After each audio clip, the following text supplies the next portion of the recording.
We are recording this, so that's all right if people aren't on here just yet. So welcome to the webinar today, Small Business Management Meets Psychology. Thank you for joining us. I am Allie Stevens with the Florida SBDC at UNF. Just a friendly reminder, in case you are unfamiliar with the SBDC, we are part of a statewide network, and our mission is to help your small businesses grow and succeed. We do this by offering training and webinars like today, but also by providing no-cost confidential consulting on topics ranging from cash flow management, marketing plans, access to capital, the psychology of managing a business like today's session. And we are offering all these consulting sessions virtually. And with that, I want to mention that we've expanded our services and resources as part of the CARES Act funding. So now we have more staff with more specialties to help your businesses thrive, including our presenters today, which means all attendees today have an opportunity to work with them one-on-one at no cost as part of SBDC's expanded services. So if you're interested in applying today's topic to your own business, I'll be reaching out after the webinar today with follow-up instructions. If you are interested, please let me know. So let me introduce our speakers today. We've got Dag Nosland, who is the Richard DeRay-Smith Kipp Professor of Process and Operations Management at UNF Cog College of Business. And he also holds a position at Lund University in Sweden. And I'm being very brief because we want to get to the topic today.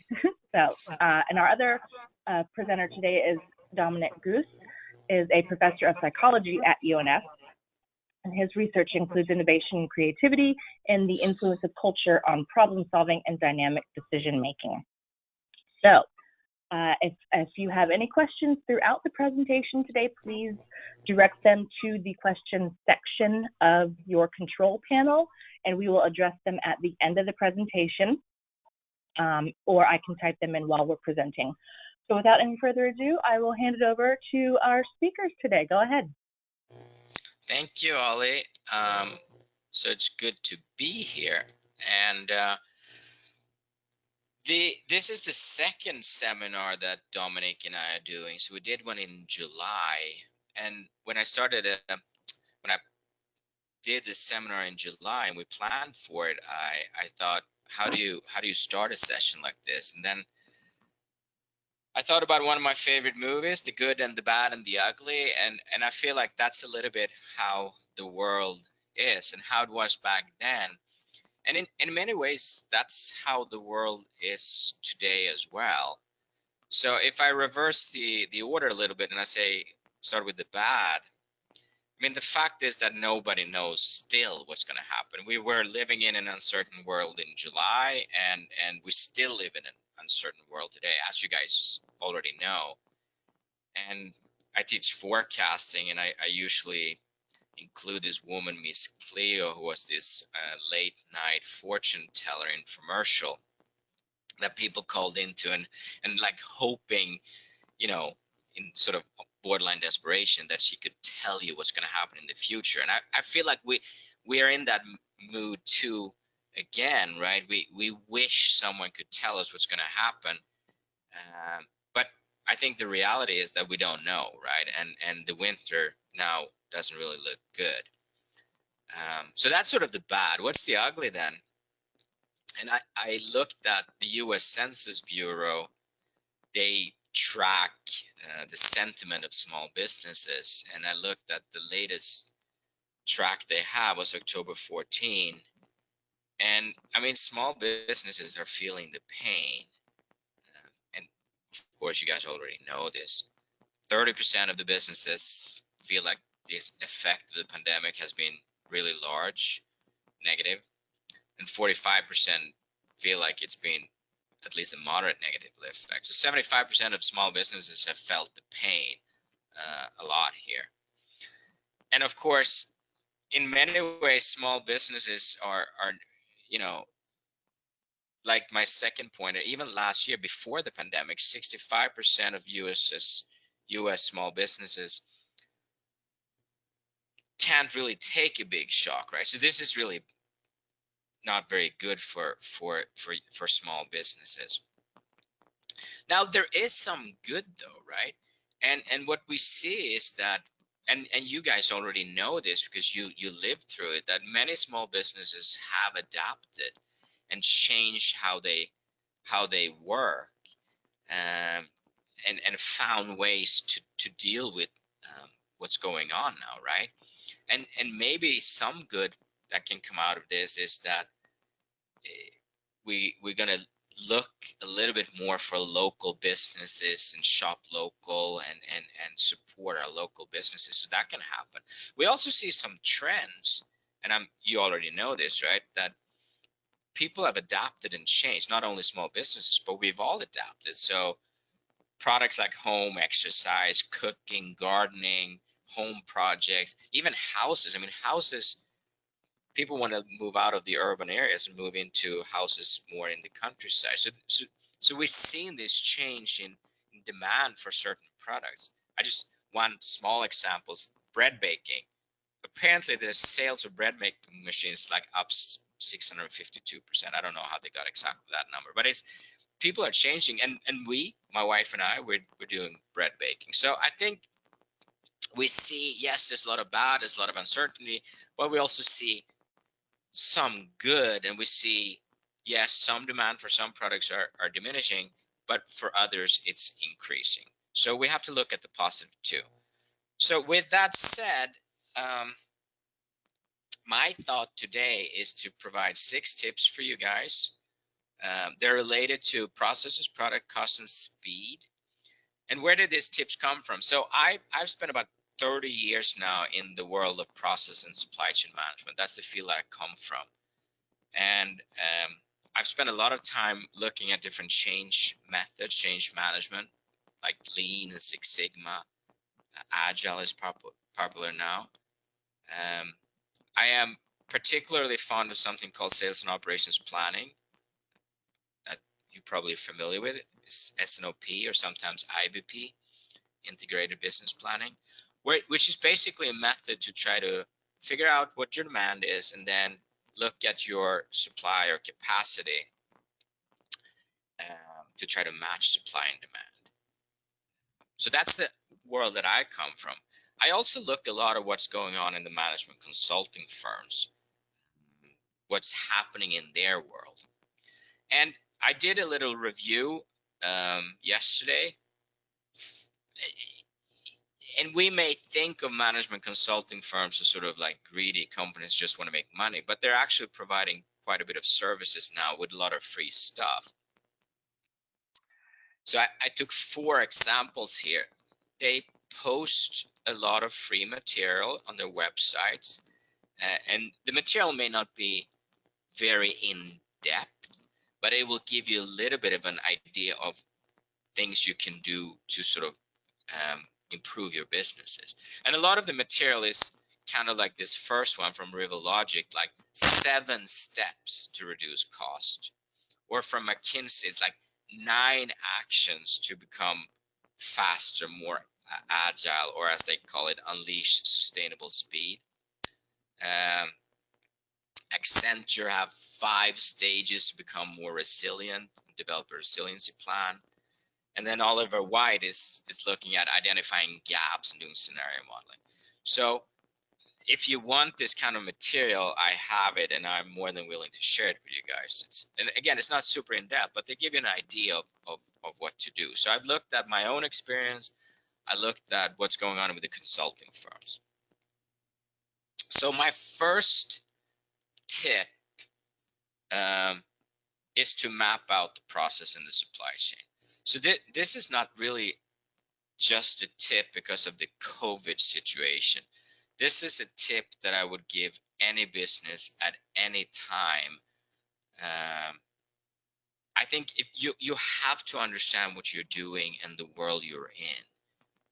It's hard to change and fix a problem you don't understand. So what I'm trying to say with these 2 pictures is, the first picture down here is there are lots of different ways to map a process. There's lots of methods out there. I think what has happened a little bit with process mapping is it gets a bad name because people feel like it's too detail oriented, or it's more about how to map it versus the value it can bring. But there are methods that are very high level and just give you sort of an overview, and then you can choose the detail level you want. And for example, that consulting firm that I referred to, the Rivalogic here, 7 steps, their first step is also to map the supply chain.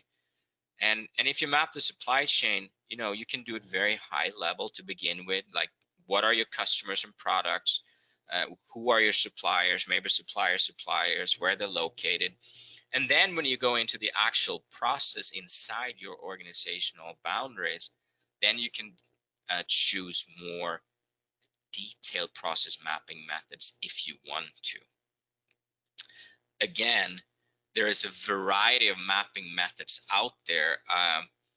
And I've spent a lot of time on doing process mapping with different organizations, and I've yet to experience a situation where when you do process mapping that you don't find issues to solve and fix. So I think it's not just to provide an understanding and knowing your business, but it can literally give you good ideas for issues you have that you otherwise would not have seen, and then how you can improve and cut cost. My other picture here is one of my favorite figures. Is called the product process matrix. Basically what that one says is that not all processes are all the same for all companies. So if you go down here, my cursor, I can't find my cursor, but in the lower right hand corner, you have more high volume, low variety and demand type of processes. And in the top left corner, you have lower volume, more variety in demand, more make to order kind of processes. So obviously you're going to manage these processes differently. And again, with a simple high level process map, you can figure out a little bit of where you are, who you are, and what improvements you need to do. So the first tip is to do a process map, and I think it's a truly really good tip. It can be very simple, or it can be very detailed if you need to. So my second tip is Agile and new operating models. So a lot of the consulting firm, and in particular McKinsey, is really pushing Agile a lot. It's become sort of very popular as a change method or a new operating model. Now, one aspect that I think is interesting is that they were pushing Agile a lot even before COVID happened. And then maybe when COVID now is here and we see the effects, maybe Agile is even more important for some organizations. It goes back to that model I had before on the previous slide with, if you are lower volume, more make to order kind of processes, Agile can probably fit really well for you. But if you're on the other side of the spectrum where you have more higher production volume and not a lot of variety in demand, maybe Agile is not for you. One of the reasons why Agile is so popular right now is that the idea is that we can be faster. It increases speed, so we can be more flexible and respond faster to customer demands. Agile is also, as this slide is saying, it's a flatter organization. It's less hierarchical. It's much more cross-functional. So there are definitely benefits to Agile, but again, you have to be a little bit hesitant when a method, a change method, becomes very popular and everyone sort of jumps on the bandwagon. That method may not necessarily be for you. So I'm trying to say two different things there. I'm saying on the one hand, Agile could be really good. On the other hand, I think you have to think about if Agile really is a method that fits you, or if a lot of companies are doing it right now just because it is the latest fashion method. So for example, 10 years ago or 5 years ago, Lean and Six Sigma were the hot methods.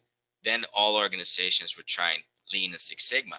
And now when Agile is sort of taking over, Lean and Six Sigma are not as popular anymore. So from my perspective, Lean and Six Sigma are still very good process improvement tools or methods. And one benefit of both Lean and Six Sigma is that there are lots of actual concrete tools. So for example, in the Lean world, which is really looking at analyzing your process or your value stream, as they call it, finding the waste, the non-value adding activities, and trying to remove them as a way to cut cost. A true benefit of Lean is that it has a lot of proven tools. It comes from the Toyota production system, the Japanese manufacturing, and there are a lot of very good tools to look at your process, analyze your process, and improve it in order to cut cost. And they're not very complicated tool either. And the same thing with Six Sigma, which is very much a related tool from the quality movement, total quality management, for example. It also is a very tools-oriented process improvement method. So there are a lot of good quality tools to help analyze and improve processes. Again, these methods are, just because Agile now is popular doesn't mean that these methods can't be good and that these tools can't be used as well. Agile, for example, is not very tool heavy. It's more like a philosophy of how to improve how you work your business, while both Lean and Six Sigma are very tools oriented. I know I keep saying tools all the time, but these tools are good. We've used them for 50 years. They work. And using these tools to look at your processes, you can find waste, you can find defects, you can help you reduce variance, which will lead to you reducing costs, which then, of course, make you a more efficient organization. So another tip, my fourth tip, is to do a review of your products and maybe even your customers. What a lot of companies are trying to do now is to reduce cost. And one way to reduce cost is to reduce products you have. And one way to find out which products you should reduce is to do a Pareto analysis. I'm sure you're already familiar with this, but Pareto is also called the 80-20 rules. And it, as you guys know, it applies in a lot of different environments. Inventory or the PGA Golf Tour, like 20% of the players make 80% of the money. So most probably for a lot of you, not all, but for a lot of you, there are some products that are your key products and are responsible for most of your revenue. And those are the products you really should focus on. Other products, like maybe your C products, you have them, but they don't really correspond to a lot of your turnover or revenue. So if you reduce the number of products you have, you can reduce cost because you need less, you get less complexity, you need less capacity, less resources to produce, less inventory, and so forth. So the ABC Pareto analysis is a good way to look at your products, maybe even your customers, to focus your resources where they're most needed. And then related to this is to do activity-based costing. So what that basically says is we have seen that cost allocation is very, very hard. And we have seen companies where they think that the cost allocations they have are appropriate, but if you do an activity-based costing approach and allocate cost after the activities, we've actually seen that companies have customers that are not profitable. They think they were profitable, but they were not. And if you know this, you can also change how you interact with that customer. So reducing cost can come both from the Pareto Pareto analysis and focus, and also from an activity-based costing perspective. And in this perspective, a lot of consulting firms now are saying you got to review products, you got to review your customers, you need to focus on what your value is, reduce the complexity and focus. There may also be, like, you can pivot products, like you can change what you are doing today to maybe meet what the market demand is right now. So I know Dominic, we're going to have an example from a cosmetics company later, but you have restaurants, like instead of indoor dining, it's curbside and delivery, and like we have to change and try to figure out what the demand is for the current situation, and then pivot how we sell our products, which I'm sure you already are doing, of course. So my fifth tip is what we call demand or scenario planning. So this goes back to the idea that, yes, the future is very, very uncertain right now. But even so, we have to have some sort of idea of what the future is, what our future demand is going to be. Forecasting, for example. So forecasting goes back to this idea of the product process matrix. If you're in the bottom right corner here, where you have higher production volumes and low variety in demand, well, then forecasting is more appropriate for you. But the more variety you have in demand, the more uncertainty you have, the more you're a make to order company, forecasting per se is probably not a good method for you because there's too much uncertainty. So in this scenario, with a lot of uncertainty, a lot of consulting firms are suggesting more scenario planning approaches. So Oliver, I'm not promoting any consulting firms per se, but there's one company called Oliver White who are doing a lot of scenario planning, and they often look at this 13-week out scenario. So at least try to think what's going to happen 13 weeks out. And then on a more long-term scenario, maybe a Delphi panel. So in terms of uncertainty, Delphi panels are expert panels that nobody knows what's going to happen, but looking at different experts from different perspectives, they can give you some sort of idea of what they think is going to happen, and they give you some sort of idea of how you're going to plan for the future. And of course, a key part of the Delphi panel is to have people with varied backgrounds and people with different opinions of what's going to happen. Now, my final and sixth tip is to use a method called sales and operations planning or integrated business planning.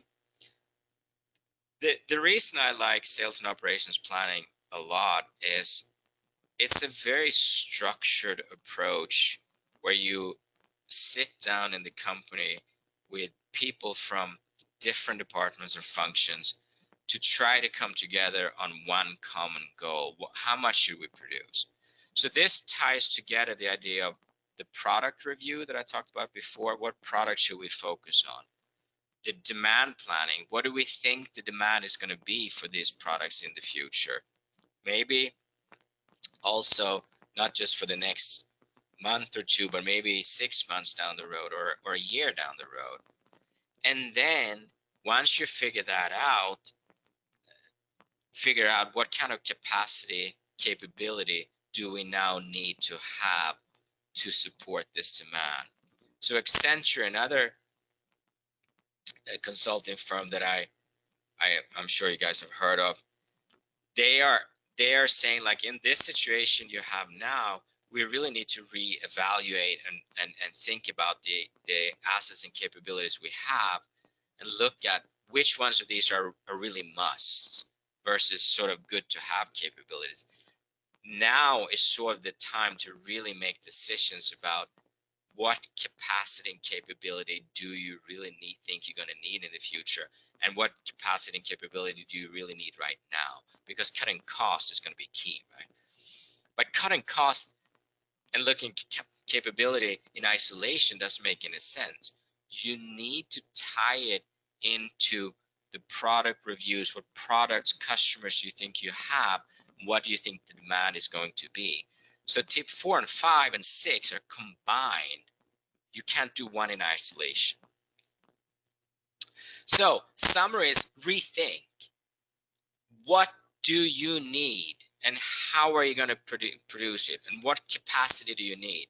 And I think, again, you got to start with understanding your process, your supply chain, map it. It doesn't have to be very detailed. It can be high level, and you can go down to the desired level of detail, and you can use the different mapping methods for the desired level of detail. You need to think about your operating models. And yes, Agile is very hot right now, and it was hot even before COVID, and it may be good for you if you are that kind of organization. But other more established, well thought out, with a lot of experience methods like Lean and Six Sigma with lots of good tools may also be very good for you.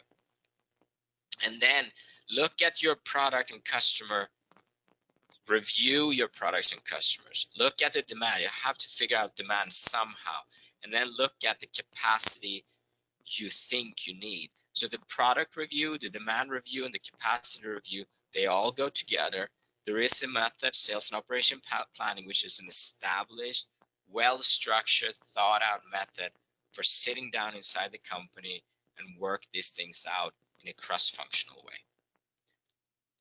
That was it for me. So now I'm going to hand it over to Dominic, who is going to talk more about the people aspect here.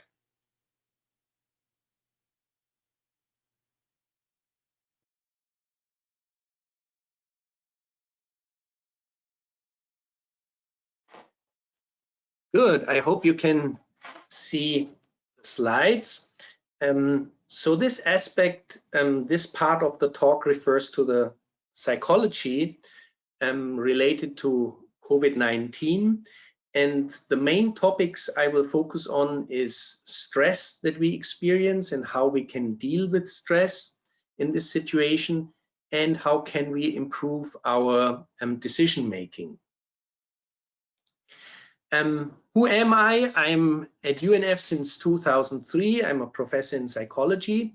I'm originally from Germany, from a small town, Augsburg, near Munich.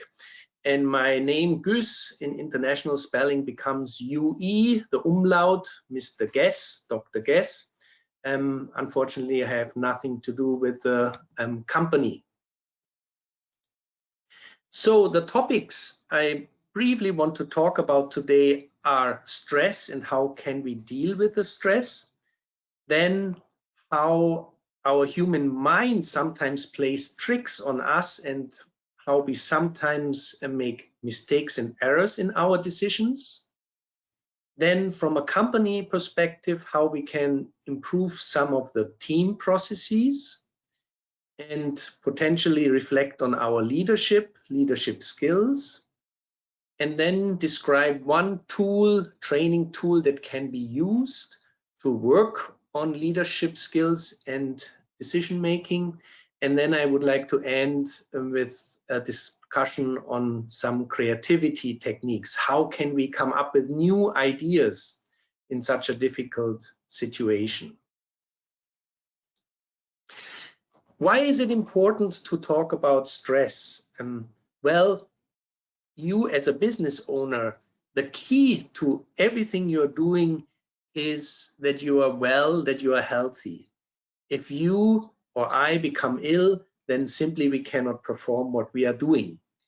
And I briefly would like to guide you through this scientific model of stress and how stress affects our body, our immune system. We all know in a stressful situation that we experience negative emotional states. We might become angry, we might become frustrated, we might become sad. Now these negative emotions are related to and can lead to unhealthy behaviors and to the release of stress hormones. We know in stressful situations that adrenaline is released, and adrenaline in the longer run can increase blood pressure. We know that cortisol is released, another stress hormone that is related to increase in sugar in our blood flow and ultimately weakening the immune system. So being in the stressful situation, experiencing it over longer periods of time, ultimately can lead to a weakened immune system, which then makes us more susceptible to viruses, bacteria, and weakens us and susceptible to illness. And paired with unhealthy behaviors, of course, our immune system is even more weakened. We know that during COVID, alcohol consumption has risen dramatically. And of course, drinking is not a very helpful way to cope. And we know that violence has increased in the homes in the spring during times of lockdown, when families were forced to live together, when schools were shut down, when people lost their jobs. So in the next slides, I would like to propose some suggestions. How can we deal with the stress to ultimately lessen the release of stress hormones to make us stronger and more prone to avoid illnesses? So these are some basic suggestions, and many of those you probably are doing already. But if you take away one or two new ideas, then I think it would be helpful.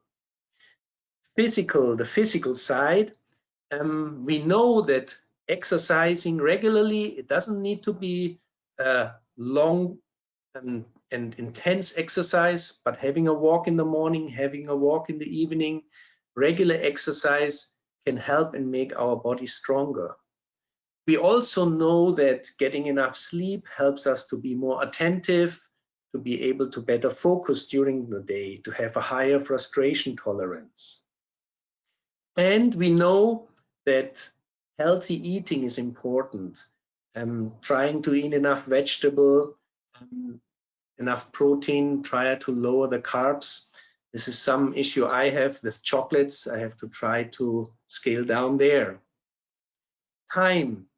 Of course, as a business owners, you probably are in your business 60 hours a week or more, and it occupies your mind and your time. Yet it is important to reserve some time for yourself, some time to relax, some time to regain energy.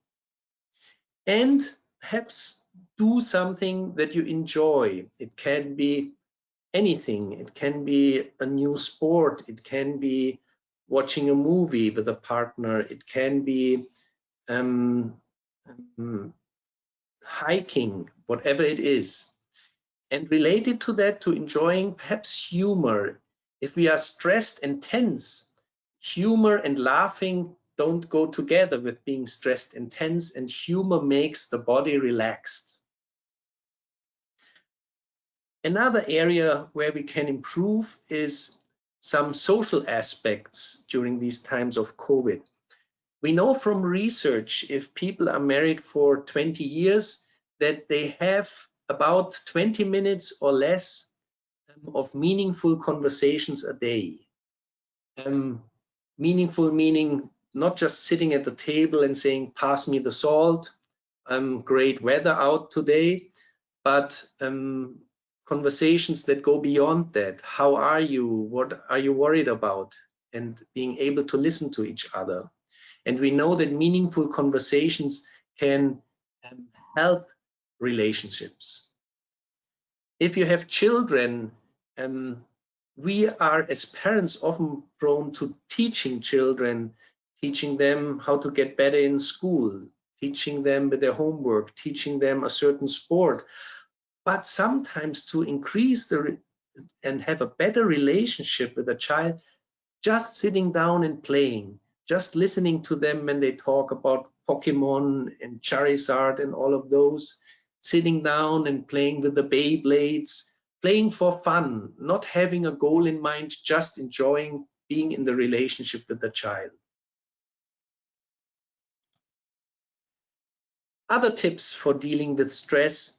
behavioral. If we are in a very stressful situation, what sometimes helps is simply breathe slowly, count down from 3 to 1. Take a step back. What my wife likes to do, it's not one of my things, take a bubble bath, being alone and enjoying the bathtub and relaxing.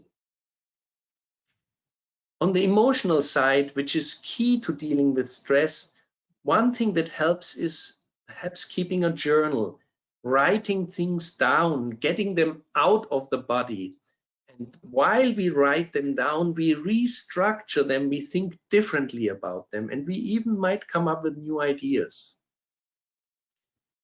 There are nowadays many good yoga apps or YouTube videos about mindfulness, guided meditation, and just sitting 10 minutes outside on the patio, listening to such a mindful app can remove our mind from a stressful situation and can calm us down.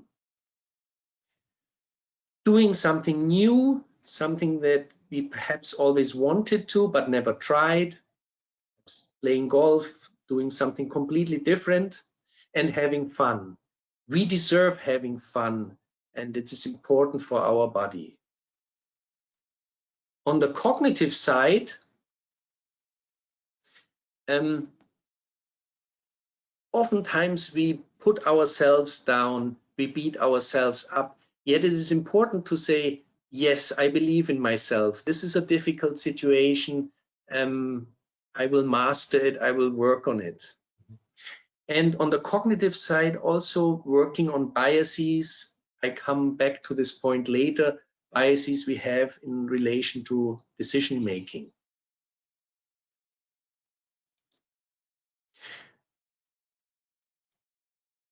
Good.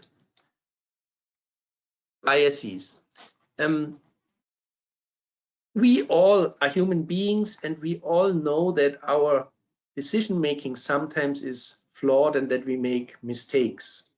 And I'm impressed by research that has shown that human error is involved in medical misadventures, is involved in aircraft accidents, in shipping accidents. We sometimes think it's the technology, but in many cases, it's actually the people who are responsible for it.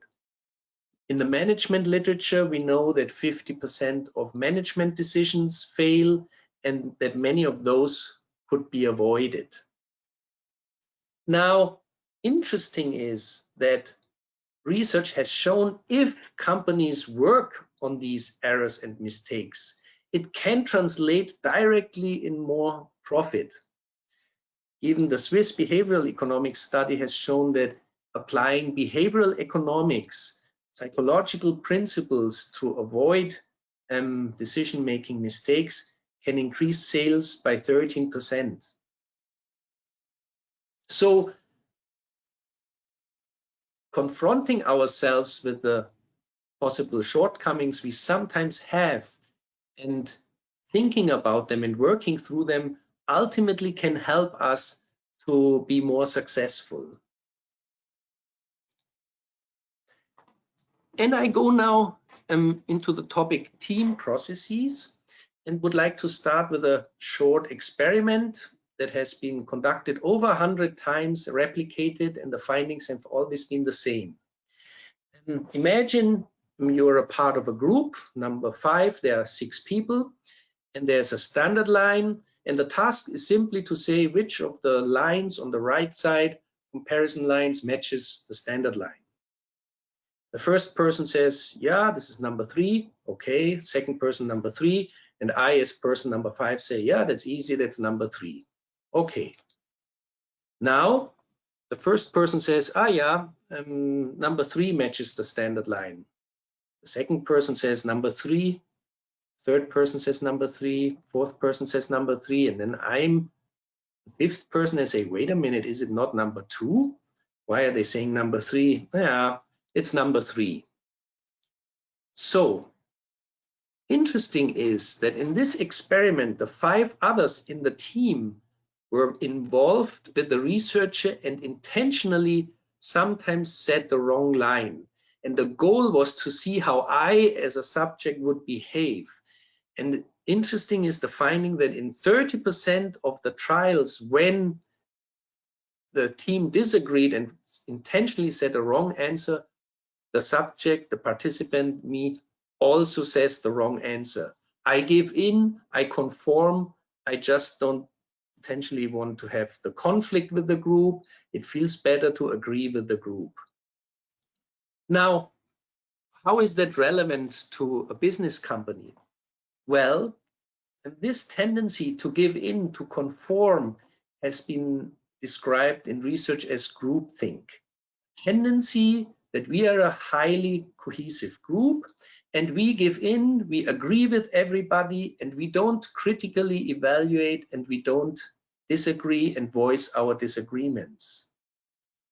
And oftentimes that is helpful in a team. I rather don't speak up. It can cause just problems, especially now during COVID. I might lose my job and it is very hard to keep a job. Yet in a company, it is important that people feel they can trust and that people feel they can voice concerns and ultimately give suggestions and try to improve certain processes. So how can we counter this groupthink? What can we do to avoid it? Well, one thing is, as a leader of a group, I can say, please, every team member, be critical. Try to be critical. I value it if you voice disagreement. It just makes our team better. I set a different tone. I value different perspectives. It is just helpful, more helpful if we can hear different perspectives. Sometimes it's good to build subgroups and 3 different teams and have them work on the same problem and then bring them together again with the solutions and then discuss the different approaches in the big group. Sometimes, as Doug said before, I think it was the Delphi method, bring in outside experts, someone who is not involved in all the group processes, who can have an objective outside opinion, who sees aspects that we as the people involved don't even see anymore. And another concrete thing we can do is we can appoint one person in the team as the devil's advocate. So your role today is to be critical, to question us. And next time it's the role of somebody else. So these are just some concrete examples how we can counter groupthink and ultimately help bringing ideas together and more ideas and better ideas. The 4th point, leadership. As Doug mentioned, there are many different approaches in leadership theory as well. We talk about transformational leadership, participatory leadership, but the tendency now is to tap into the skills of the employees, to realize they are working with the customers, they are working and they have knowledge of the processes in the company and of the customers that we need to tap in. So as a leader, one key is to have self-awareness, self-reflection, as Woodward and others describe. Outline a vision, have clear objective, yet as a leader we sometimes are aware that there are certain blockers that are in our way to become more successful leaders. We have drivers, we have motivations, we have skills that help us to achieve goals, but there are also these blockers that are in the way. And I want on the next slide to give you an example how we can work through a step model reflecting on certain leadership skills. I don't go through all the 14 steps, but I just want to highlight the first few. How can I improve my leadership skills? What is my overall aspiration. And someone might say, well, I want to be an effective leader of an organization. I want to be a role model. And then the question is, what is one aspect I would like to change and why? Well, one aspect could be I want to reduce my micromanaging skills. I realize that's something I am struggling with. It takes a lot of time to always micromanage, and potentially it led to some turnover. This is one example. Another leader might say, I want to be a better motivator. I want my team to be more excited. But in this case, if someone says, I want to work on my micromanagement skills, the question is, well, list your current specific behaviors where you see that you are micromanaging. Well, I directly intervene. I always ask them for approval. Then the next step would be list opposites behaviors. What would make things differently? Oh, I could delegate and I could allow the teams to make decisions. But then the question is, how would I feel if I would allow that? Well, I would probably lose control. I would have some fear that things don't get done my way. And so on. You see, this is just one example, and these goals, these aspects that someone wants to change are defined by the leader, and then just the steps would help to think through these different aspects from different perspectives and ultimately help them to create change. Another mistake or cognitive bias that we all experience is Methodism. What I do in the past, what I did has worked, so I will do it again.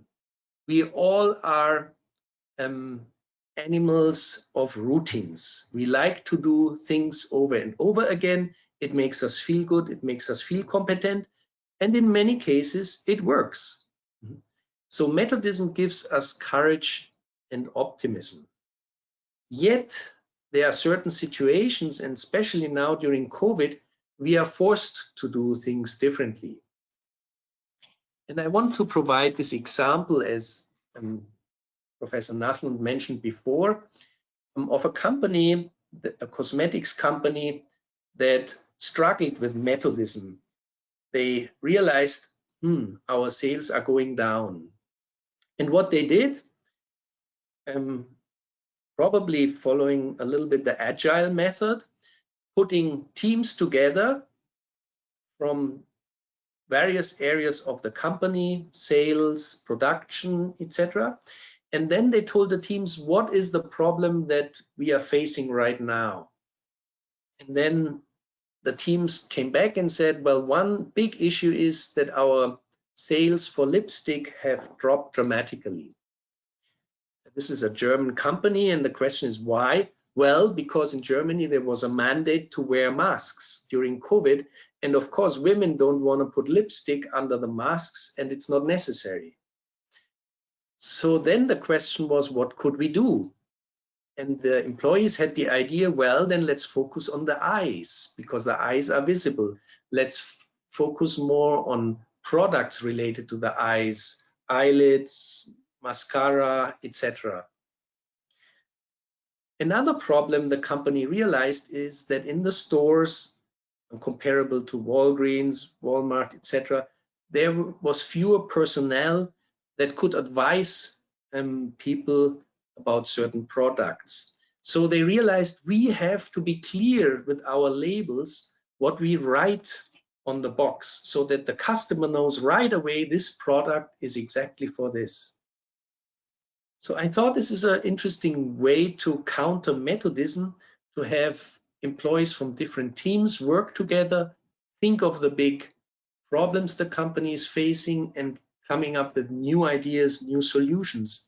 And these two changes were not too dramatic and were easily to implement.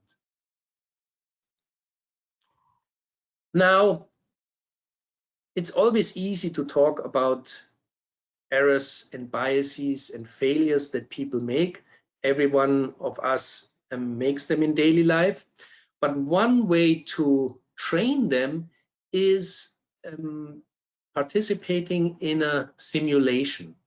We, for example, used a chocolate company, and we have participants work for 2 hours or 1.5 hours on the company, produce chocolates, sell them, look at the customers, change advertising, etc.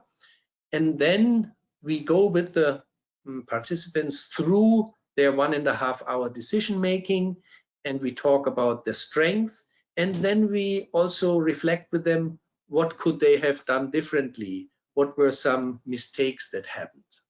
The nice thing is you can make these mistakes in a game, in a simulation, and they don't have the dramatic effects that they would have in the real world.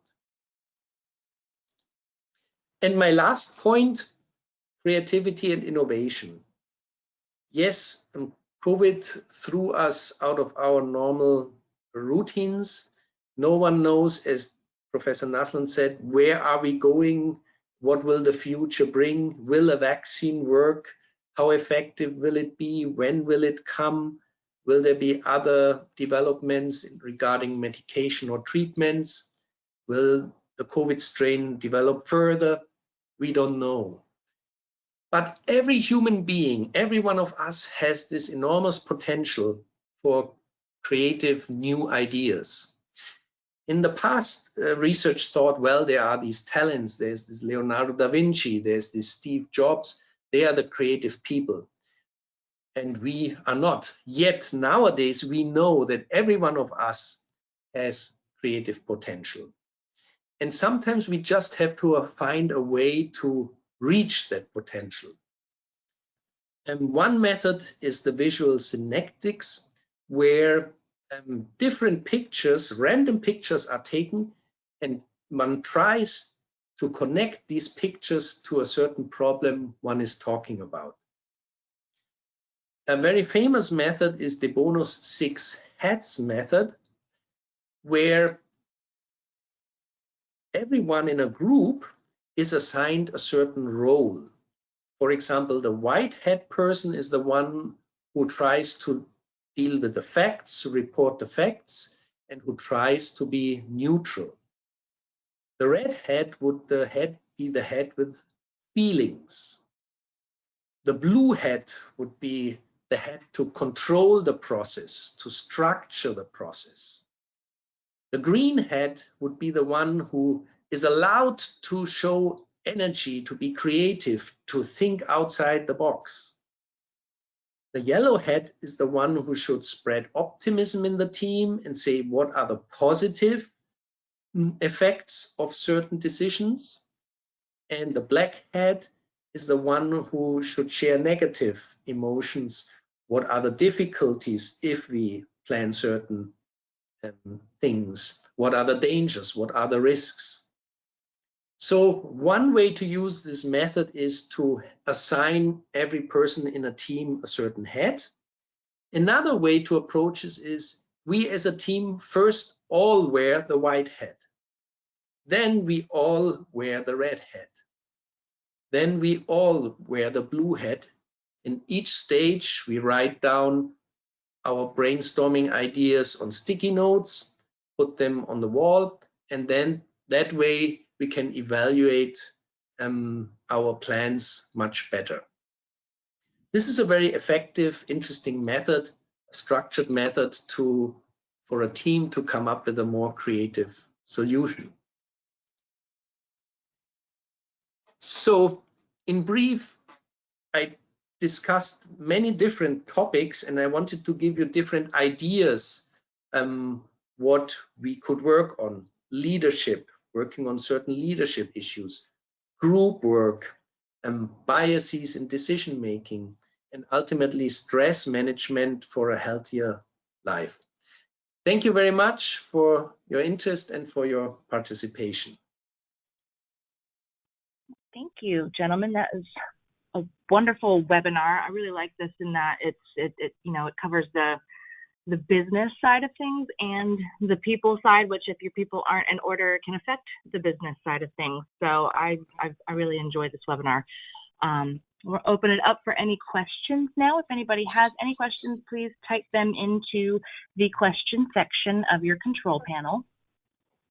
And in the meantime, I'll discuss this slide that is on the screen here is the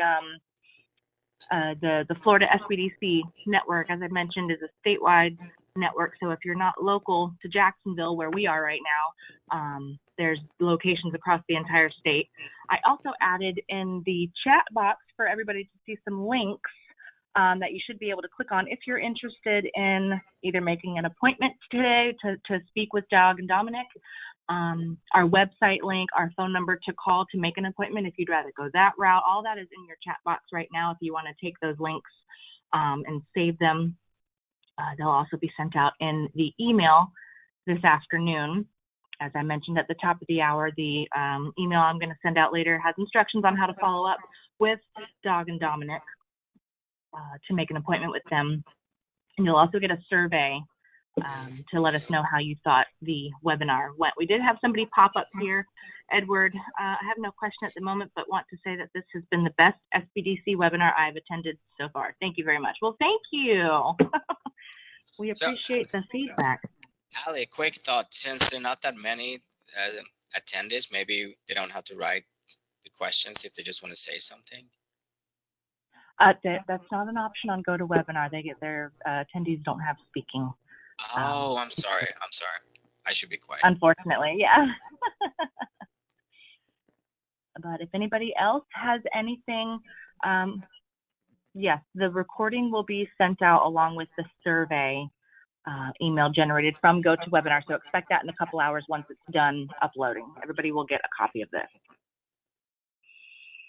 And I'm not seeing anything else. So with that, I'll go ahead and sign off. Thank you, gentlemen, for a great presentation. Everybody, thank you for attending. And we'll catch you at the next one. Thanks, everyone. Bye. Bye-bye.